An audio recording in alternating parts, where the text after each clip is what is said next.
Hello दोस्तों, आज मैं आ गई हूँ एक नई कहानी के साथ। ये एक छोटी सी कहानी है लेकिन इंटरेस्टिंग है, तो चलिए शुरू करते हैं।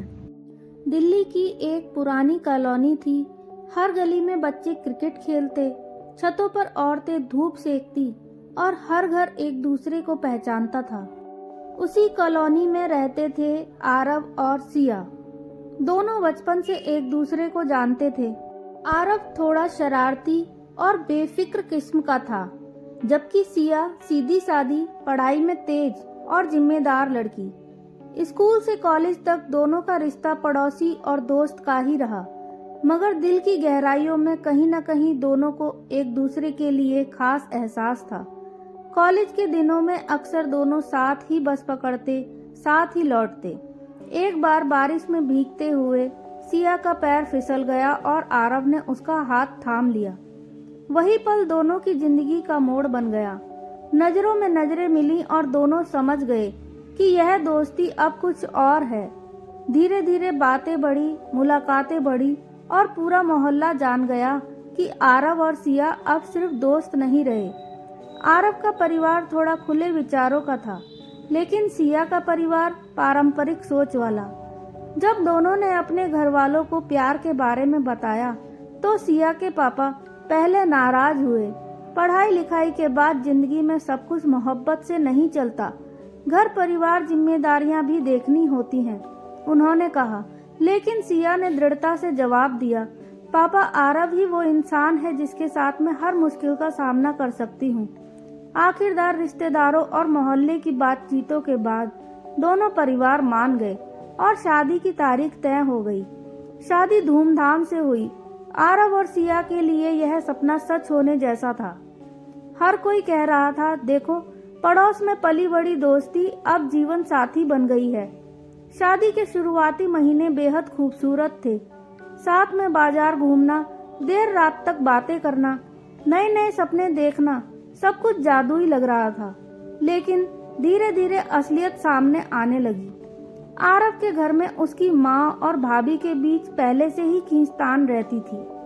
सिया जब वहाँ आई तो माहौल और बिगड़ गया। छोटी छोटी बातों पर झगड़े होने लगे। सिया ने दाल में नमक ज्यादा डाल दिया। आज घर का काम देर से क्यों हुआ? बाहर कितनी देर तक घूमते रहे? आरव बीच में फंस जाता। वो सिया से भी प्यार करता था और अपनी माँ को भी दुखी नहीं देख सकता था। नतीजा यह हुआ कि अक्सर झगड़े बढ़ते गए।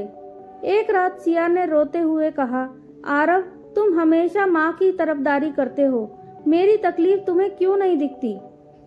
आरव भी गुस्से में बोला, सिया, अगर तुम घर वालों से तालमेल नहीं बैठा पाओगी तो ये रिश्ता कैसे चलेगा? बात इतनी बढ़ गई कि दोनों कुछ दिनों तक एक दूसरे से सही ढंग से बात भी नहीं कर पाए। माहौल इतना खराब हुआ कि सिया अपने मायके चली गई। मोहल्ले में चर्चाएं होने लगीं। इतनी जल्दी क्यों अलग हो गए?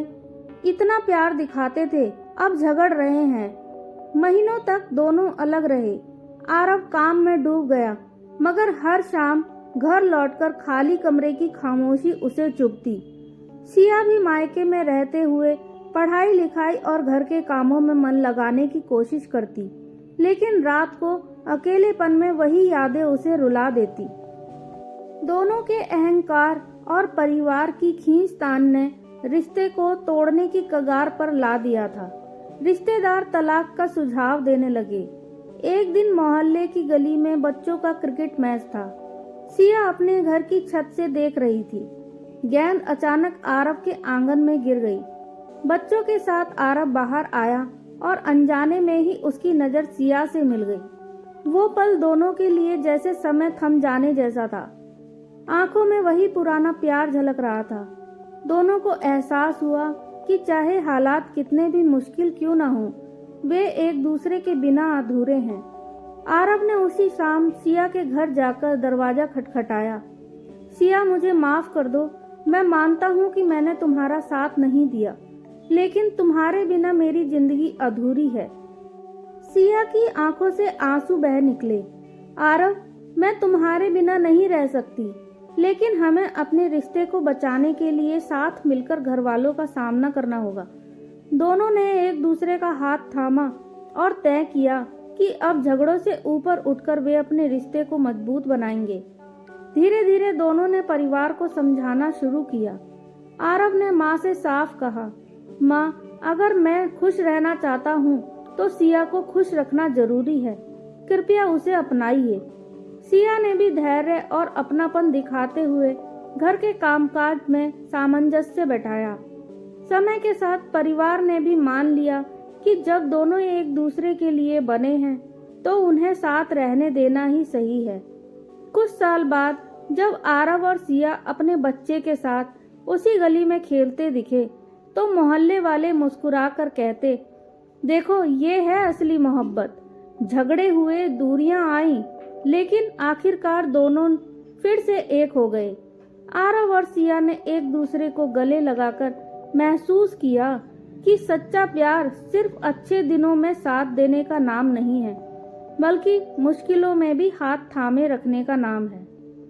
सुलह के बाद एक शाम दोनों छत पर बैठे थे। आसमान में बादल थे और हल्की बारिश हो रही थी। सिया ने धीरे से कहा, आरव, वादा करो, चाहे हालात कैसे भी हों, अब कभी हम एक दूसरे से दूर नहीं होंगे।